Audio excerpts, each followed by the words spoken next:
Titli Nihan. It's been snowing all day, like a big snowy thing, and there's about a foot of snow outside. So I fancy cooking something that's really comforting and tasty. So I'm going to do a Balti chicken Rezala. So, let's rock and roll!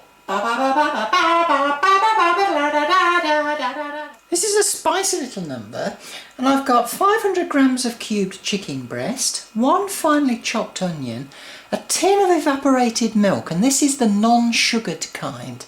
Don't use the sugared kind or you'll end up with something that's like a chicken dessert. 2 tablespoons of garlic paste, a tablespoon of ground almonds and 2 teaspoons of sugar, 4 green chillies slit lengthways, 2 tablespoons of pistachios, these are unsalted pistachios. In here I've got a 2-inch piece of cinnamon stick that I've broken up, a teaspoon of turmeric and 2 teaspoons of something called panch phoran. It's a 5-spice mix, in fact it's seeds, and this panch phoran has got fennel, fenugreek, mustard, onion seeds and cumin in it. And this is my own Balti Masala mix. There's 2 tablespoons of this here. I like to make my own Balti Masala, and I'll pop the recipe up on the screen for you now.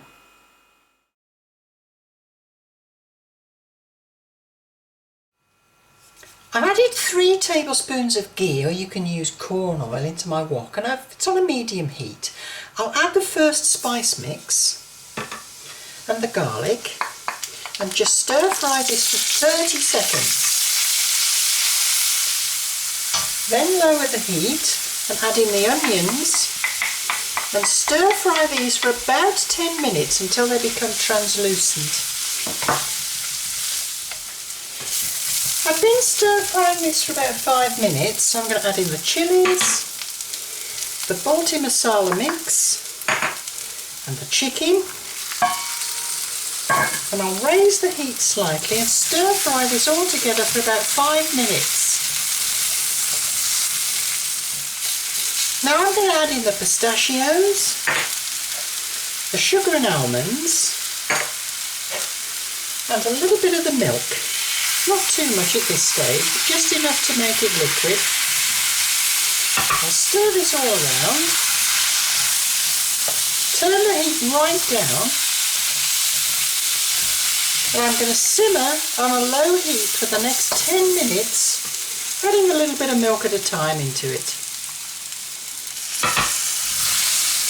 5 minutes, I've added all the milk, stir it round, and now I'm going to let this simmer for about another 10 minutes until the chicken is nicely cooked. You can see this has thickened up beautifully, and now it's ready to serve. It's rich, it's creamy, it's delicious. I've sprinkled on a few raisins, and I would add some chopped coriander, except I can't get out of the house to get any. Can a Balti curry really be comfort food? It's comforted me, alright. Join me next time in Titli's busy kitchen with me, Titli Nihan. Until next time, Huda Hafiz.